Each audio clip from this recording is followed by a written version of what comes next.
Well, if you are someone who wants to be unstoppable in life, you need to take 100% personal responsibility for all your outcomes. And you have to be committed to bettering your best.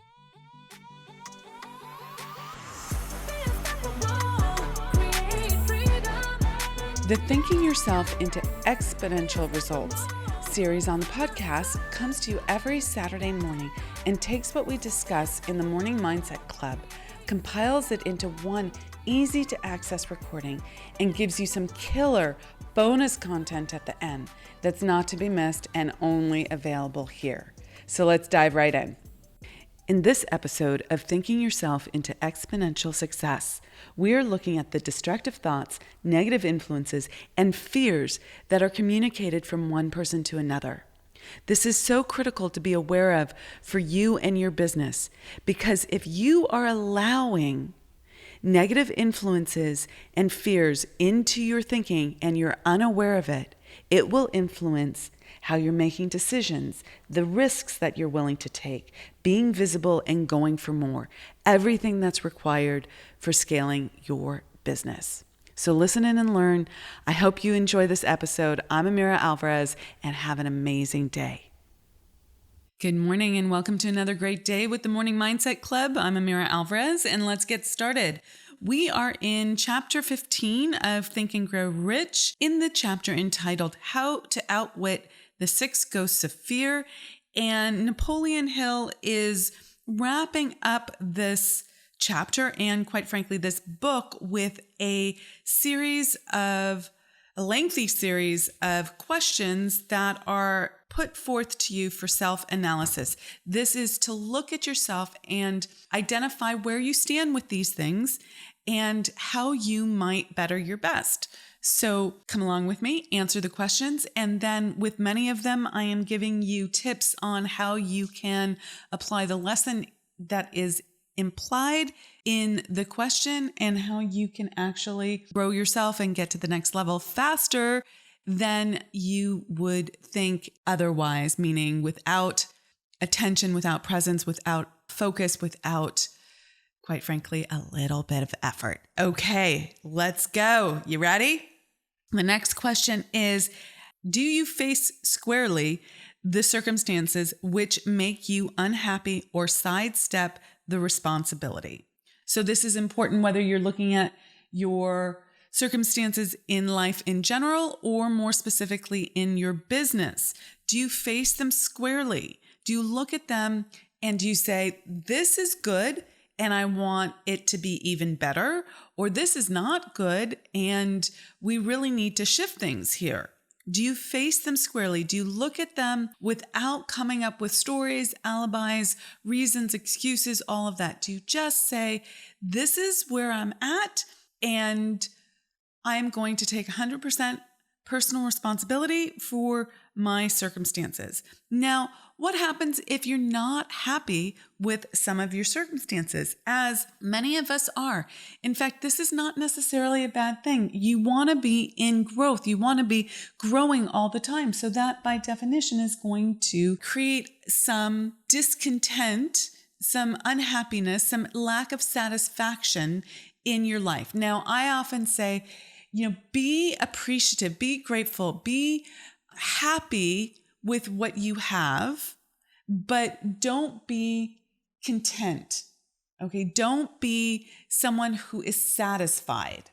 Okay. Don't stop there. You can be happy. You can express gratitude for what you have, but there's part of you that's going, I'd like that to be better. That's what Hill is talking about here when he says unhappy. Now, I want you to have a positive outlook on everything in your life and also want to grow to the next level.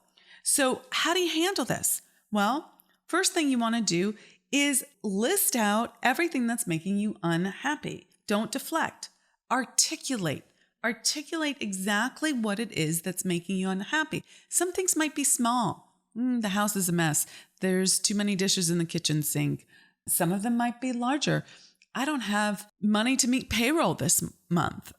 Some might be in your personal life. I'm carrying a few extra pounds. I'd like to get into better shape. I want a more intimate relationship with my significant other. I want to be in a relationship with a significant other.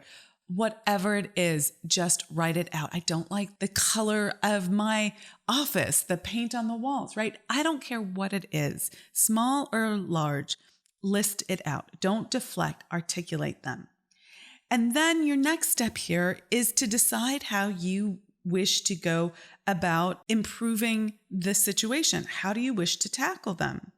What is your action plan going to be? And there's a variety of ways you can approach this. One is you can do a bunch of the really super easy things first just to get momentum. Maybe it's dishes in the kitchen sink. Okay, that's an easy one. Let's bang that out, right? There's stuff to go to Goodwill. That's an easy one. Go drop it off, right? Like there's a bunch of this stuff that's in your life and you want to clean that up. Okay, so you could do a bunch of the easy ones first, or you could take them in the order that they came out of you. Okay, that limits the amount of decision making that you have to go in. You're just going to start at the top of the list and you're going to go, I'm doing this, then I'm doing the next, then I'm doing the next, then I'm doing the next. And you're going to want to look at what's your action plan around this? What do you need to do to clean this up? What's your responsibility? Go take it. Okay.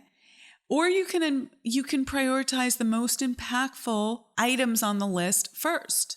Now that's going to require that you spend some time thinking about what's the most impactful and ordering them. That can sometimes make people a little crazy, dissuade them from actually taking action immediately. That's not enough action in and of itself. You actually have to start. Okay. And go get help. If you're having trouble with solving any of these problems, don't think that you have to do everything yourself. Taking personal responsibility oftentimes means asking for help, getting help, whether that's help from someone in your family or paid help from a team member or help from a mentor. Get help, take action, and do it now. That's one of the keys. Don't delay. Do it now and do it daily.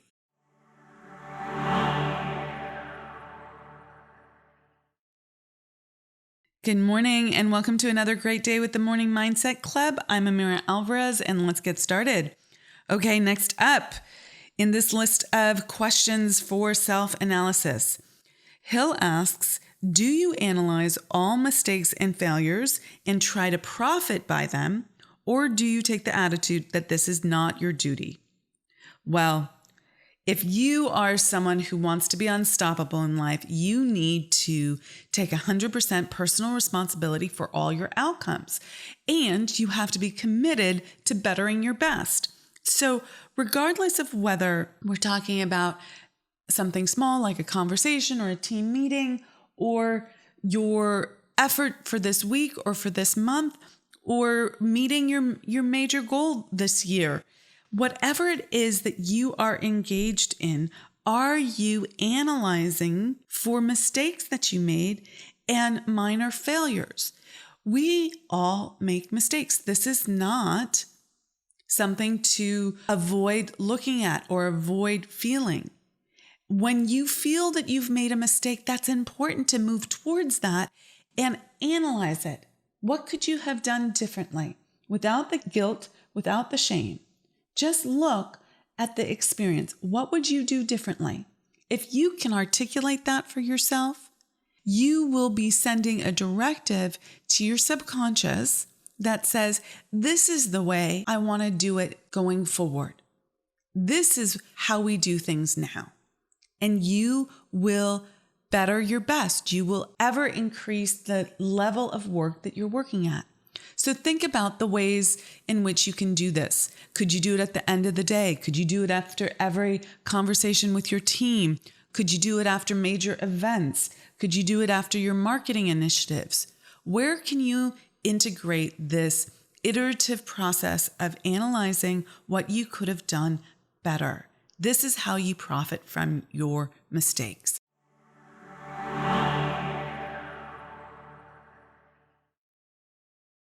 Good morning and welcome to another great day with the Morning Mindset Club. I'm Amira Alvarez and let's get started. Okay, next up in this list of self-analysis questions. Now, again, why are we asking these questions? We're asking these questions so that we unpack, identify the invisible barriers and blocks to our success. These are self-analysis questions that will help you see where you are in a habitual way of being that is limiting you from going to the next level. So the next one is, can you name 3 of your most damaging weaknesses? What are you doing to correct them? Okay, so that's 2 questions actually. Can you name 3 of your most damaging weaknesses? What are those? Now, he didn't say the top 3. He said 3 of the most. So we all have a lot of weaknesses. Don't sweat. Don't sweat it. Just pick 3. Pick 3 for right now. What are your weaknesses? What are 3 of them? And then what are you going to do about them? And come up with a quick action plan. It's amazing what this can do, okay? Maybe it's eating too fast. What are you going to do? Oh, I'm going to set my fork down between bites. Maybe it's not paying attention to people who are speaking, multitasking. What are you going to do differently? Set your phone down, turn it over, look people in the eye, take 2 breaths between things. Come up with a little mini game plan. Maybe it's always being late. That was one of mine about a year ago. I did a commitment with my team that I wouldn't be late to any of our meetings because I was always finding myself being, 1 or 2 minutes late, maybe 3 minutes late. Not egregious, but nonetheless somewhat disrespectful of other people's time. And I wanted to be someone who came to meetings on time. So I told them that I would pay each person who was in attendance in the meeting $100 for every time I was late. I only did that twice, guys. I broke that habit, right? But that was my game plan. And that could be something that you do with yourself. But these are the little things that you need to figure out how to create for yourself. What are the triggers? What are the little switches that you're going to do to change your habits?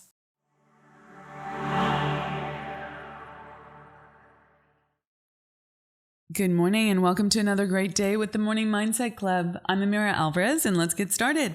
Okay, the next question Hill asks here in this long list of self-analysis questions. I hope you're enjoying this. I hope you're doing this daily.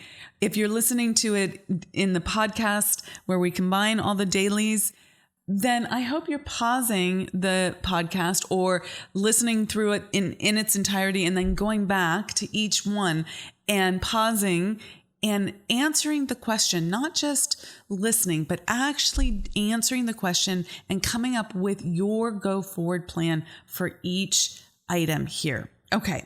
Next up is, do you encourage other people to bring their worries to you for sympathy? Yes or no? Kind of, sort of, maybe sometimes. Where do you stand with this?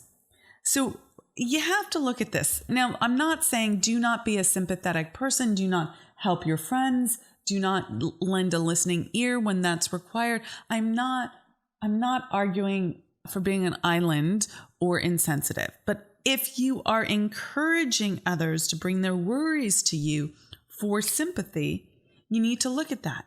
Is this the way that you get attention? Is this an example of neediness? Is this how you get your self-esteem? How you know you're a good person? How you get validated? Or maybe a little not such a positive thing here. Maybe it's how you know that you're better than other people. How you build yourself up that way. These are not healthy ways to be in communication with other people.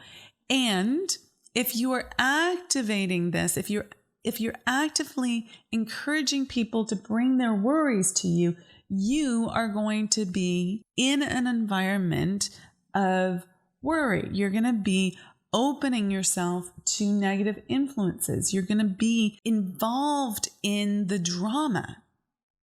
And again, I'm not saying don't help your friends when they need help. Don't help your loved ones when they need help. Of course you do. But you do it from a place of helping them problem solve, okay, not staying in the worry. And you look at whether you're encouraging this in your life or whether you actually want to be encouraging people to share their wins with you, to share their celebrations, to share how great their life is with you. because then you are in a positive, upward trajectory kind of environment. So take a look at that.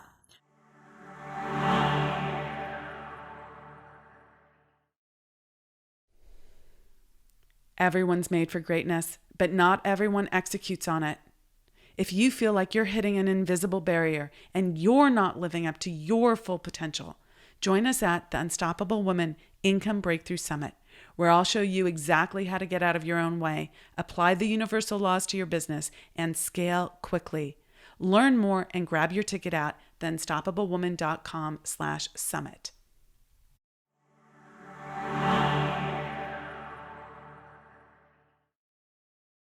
Good morning and welcome to another great day with the Morning Mindset Club. I'm Amira Alvarez and let's get started. Okay, next up on the list of self-analysis questions that Hill gives us is, do you choose from your daily experiences lessons or influences which aid in your personal advancement? So what would be the opposite of this?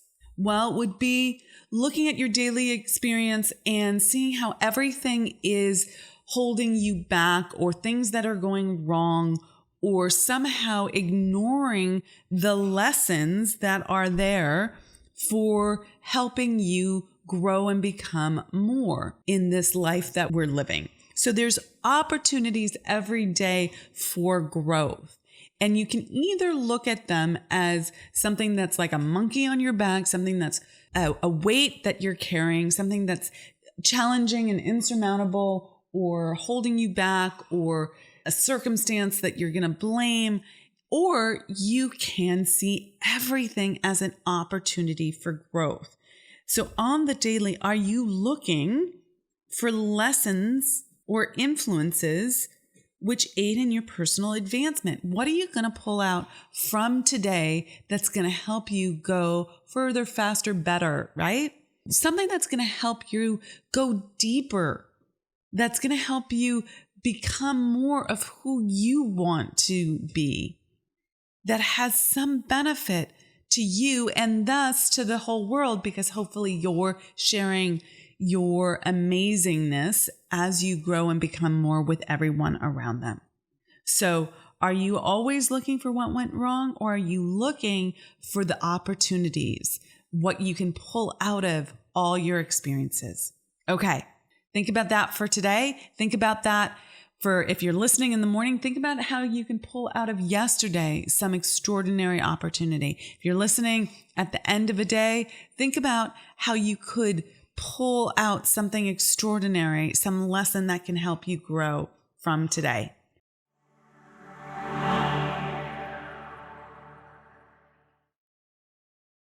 Good morning and welcome to another great day with the Morning Mindset Club. I'm Amira Alvarez and let's get started. The next question in our list of self-analysis questions is this: does your presence have a negative influence on other people as a rule? I'm going to guess that the answer is no. Now, that being said, where might you have a negative influence on other people? So are you a downer in some way? Are you complaining all the time? Do you kind of guilt people or blame people? Do you always talk about being sick or tired or something bad in your life is happening? Are you always worrying and sharing your worries? Are you distracting people from their work? Are you somehow a negative influence on the people around you? If you are, and there might be more subtle ways that you do this, do you, I don't know, offer chocolate cake to your best friend who is looking to let go of a few pounds, right? Is there a way that you're not being a supportive, good human in your day-to-day life? Now, we all have places we can improve. So this is not about perfectionism. This is not about saying, oh my God, Amira, you're asking me to be perfect, and F you. It's like, okay, look, here I'm doing this thing. And today I'm going to make myself a better human by improving that aspect of my life. That's it. You do that small thing again and again and again. You make this small shift again and again and again. And you wake up being someone you truly love. You truly like yourself. You truly love yourself. And this feels amazing because all these little places where we're not living up to our own expectations, where we know on an unconscious level that we don't like who we're being, that's an energy drain. It sucks. So clean that up and you'll feel so much better. This might be a question about being a negative influence on other people. However, it's also affecting you. So it's a twofer. If you clean this up, you feel better and they feel better.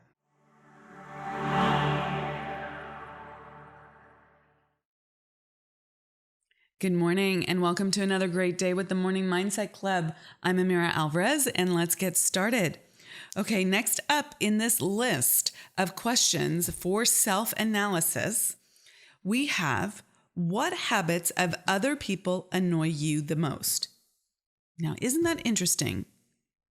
This is a question that is listed under the title Questions for Self-Analysis. So the actual title is Self-Analysis Test Questions. But you get the idea. This is about you. And yet the question here is what habits of other people annoy you the most? So you want to be, it's not about the other person. It's about what this says about you. So a great practice would be every time you go through this list of questions that you ask yourself that. What habits of other people annoy you the most? And name 3. Just name your top 3. What are those habits? I just did this and I got helplessness, blank stares when I'm talking to you, and lack of follow through. Saying you're going to do something by a certain time and not doing it makes me crazy, right? These are the habits that annoy me the most right now. So then you have to ask yourself some follow-up questions.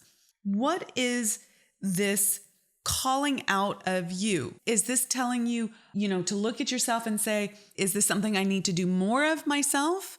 Is this something I need to do less of myself?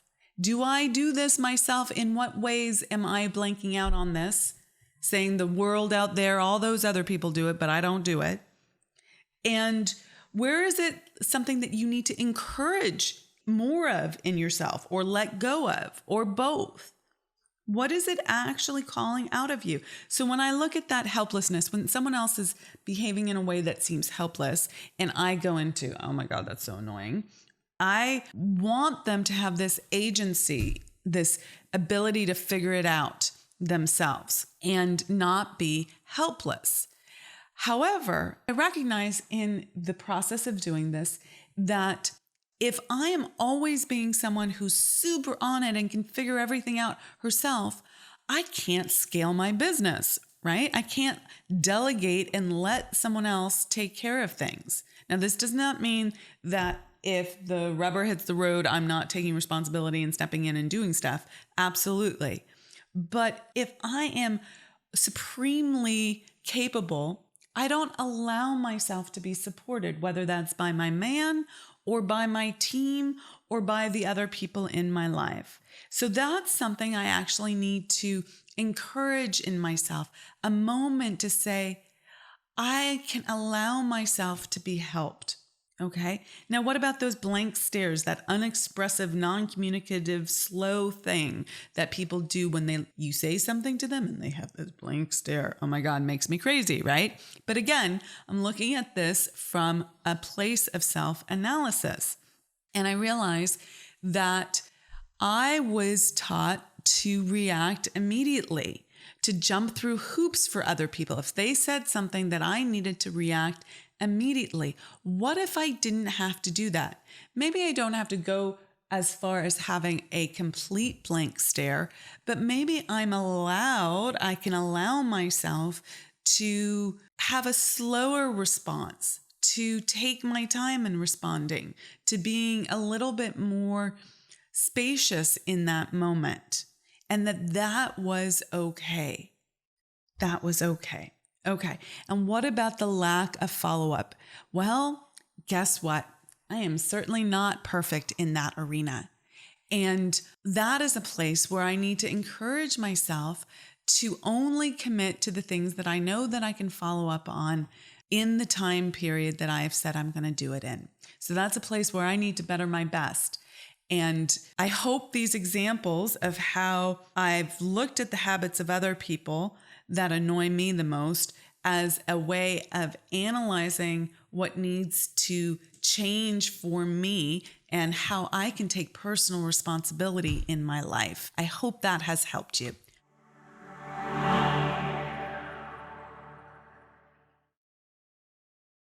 For the bonus content of this episode, I want to go back to the question that Hill asked around whether you are encouraging people to bring their worries to you. Now, how do you shut down the drama of that without shutting down the person, without making that person feel bad, feel wrong, diminished, denigrating that person? And how do you do that without denigrating yourself, making yourself feel bad, or making yourself feel like you're conflicted or you can't be a good person in this world? And yet you don't want to be surrounded by people who have a lot of worries or be participating in the story and the drama that gets created. So what do? I'm going to give you 3 things today. 1, you can simply change the subject. Someone brings to you their worry and you change the course of the conversation to something else. This is a positive use of deflection. You get them talking about something else. People love to talk and people love to talk about themselves. So pick a subject that is not about the thing that they're worried about, is not about the drama, not about the story, and have them talk about that. So you've just changed the course of the conversation. You could also point out a reframe for how they're looking at the situation. Some people are available for this, some people aren't. If they're not, then this is not a very useful tool, and it's not a useful way of shifting out of the worry and into some sort of constructive conversation. But some people are actually just habitually in the worry. And if you give them a positive reframe, they will go, oh yeah, that's true. And it will help them break free of the worry. And you want to make this short and quick. This is not a long conversation. This is not you becoming their therapist. This is not you getting into their story and working it out. This is just a short little reframe, boom. And then you probably want to go back to step number 1, which was changing the subject, right? Like positive reframe, redirect. And then if required, if necessary, it's important to give them a place that they can get help that is not you. Have you thought about joining a therapy group about this? Have you looked into therapy about this? Have you looked into getting an assistant to help you with this? Have you looked into tech support from over here? And give them a few places to go to. And then again, if they are thrilled by that, awesome. There's someone who is wanting to take personal responsibility for their lives, but is just a little lost. If they go back to like, oh, that's not going to work because of X, Y, and Z, and I just want to stay in the story and the worry and all of that, then go back to changing the subject. And little bonus on the bonus content here, sometimes you just need to remove yourself from the conversation at that point. If you've done all 3 things, then know that you can just remove yourself from the conversation. You don't actually have to do all 3 things to make that choice, but know that you have done your part and you can move on. And then ultimately, if someone doesn't change, you do need to probably set a stronger boundary there and just not be available for these conversations. And that might be a challenging decision to make, but it's important that you are creating an environment for yourself that is positive and full of people who are taking personal responsibility and going for growth. This does not mean that you do not have challenges that you need to discuss and get help on, but that's different than being in a constant state of worry. Okay, with that, rock it out, be unstoppable, and I'll catch you in the next episode. Thank you so much for joining us and for being part of the Unstoppable Woman movement. This special series is a part of our Morning Mindset Club and comes to you here on the podcast every Saturday morning. If you'd like to join the Morning Mindset Club at no charge, you won't have to wait a whole week and can listen to this series in short daily snippets every morning. Plus, you'll get a quick implementation practice and mastery check-in to go along with it. You can find the Morning Mindset Club info in the show notes below, or just head over to theunstoppablewoman.com/mindset club. And as always, please share this podcast with 2 or 3 women who are ready for exponential growth and exponential wealth. And if you're game, we always appreciate a review on iTunes. That really helps us reach and elevate more women. Thanks so much, and be unstoppable.